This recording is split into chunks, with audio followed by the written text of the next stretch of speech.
নদী নদী।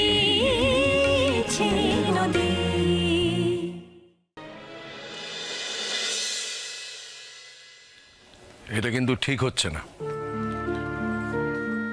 ওই অনুরাগ আর মেঘলার ওই কি বলে কি জানো জোড় খোলার অনুষ্ঠানটা গুরুজির বাড়িতে হবে কিনা এটা জানার জন্য আমি বারবার করে যেতে চাইছি, আর তুমি কিছুতেই যেতে দিচ্ছ না। এটা ঠিক হচ্ছে না। আমার মনটা কিন্তু খুঁতখুত করছে। খুঁতখুত করছে কেন বলো তো? আরে মেয়ে তো আমার নয়। তিনি মুখ ফুটে না বললেও তিনি এবং আমরা দুজনেই মনে মনে বুঝেছি মেয়ে তার। এই নিয়মে মেয়ের জোড় খোলার অনুষ্ঠান তো তার বাড়িতেই হওয়ার কথা। আমি কেন এই বাড়তি অ্যাডভান্টেজটা নেব এখন? যতদিন জানতাম না ততদিন এক কথা ছিল, এখন যখন জানি তখন তো আর।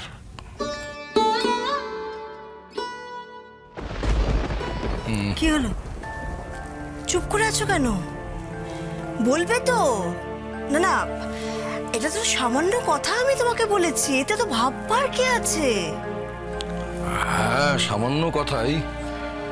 আমি বলছিলাম যে বিয়েটা যখন ও বাড়িতে হয়েছে তখন এটাও না হয়। আচ্ছা, বিয়েটা ওর বাড়িতে হয়েছে বলে জোড় খোলাটা ওর বাড়িতে করতে হবে, এটা কি মানে আছে বলতে পারো? দাদা একবারও ভেবে দেখেছো অনুরাগের কি মনে হবে? ও কি ভাববে? দাদা ও তো শ্বশুর বাড়িতে আসছে, সেখানে তোকে আমি বলতে পারি খাওয়া দাওয়া থাকা সব এই বাড়িতে হোক, কিন্তু শুধু নিয়মটুকু যেন ও বাড়িতে পালিত হোক এইটাই চাইছি। বাবা, নিয়ম কানুন এত তুমি মানতে কবে থেকে শুরু করলে তুমি? আমি আমার কথা তো বলিনি। আমি আমার কথা শুনে তো ওই সমস্ত নিয়ম তো তোমরা মেনেছো, যেমন যেমন চেয়েছো তেমনি তুমি মেনেছো, আজও তেমনি মানবে। আমি তোমাদের কথা ভেবেই বলেছি কথাটা। এতকাল যেগুলো করনি আজকে না হয় সেগুলো নাইবা করলে?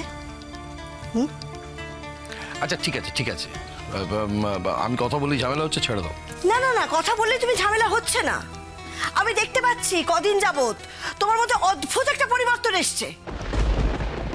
হ্যাঁ, বিশেষ করে মেঘলার বউ ভাতের রাত থেকে আমি দেখতে পাচ্ছি তোমার আচরণে একটা অদ্ভুত পরিবর্তন। আমার তো কেন জানি না মনে হচ্ছে তুমি আমার কাছে কিছু একটা গোপন করছো। গোপন করার কি আছে? আর এখন তোমার কাছে গোপন কি অদ্ভুত সমস্ত কথাবার্তা বলছো। তোমার মুখ দেখে আমি পরিষ্কার বুঝতে পারছি তুমি নিজে মুখে কিছু বলছো না, কিন্তু তুমি মনে মনে জানো যে তুমি আমার কাছে কোনো কথা গোপন করছো। দেখো ওদের আসার সময় হয়ে গেছে, আর তার মধ্যে তুমি এখন এই সমস্ত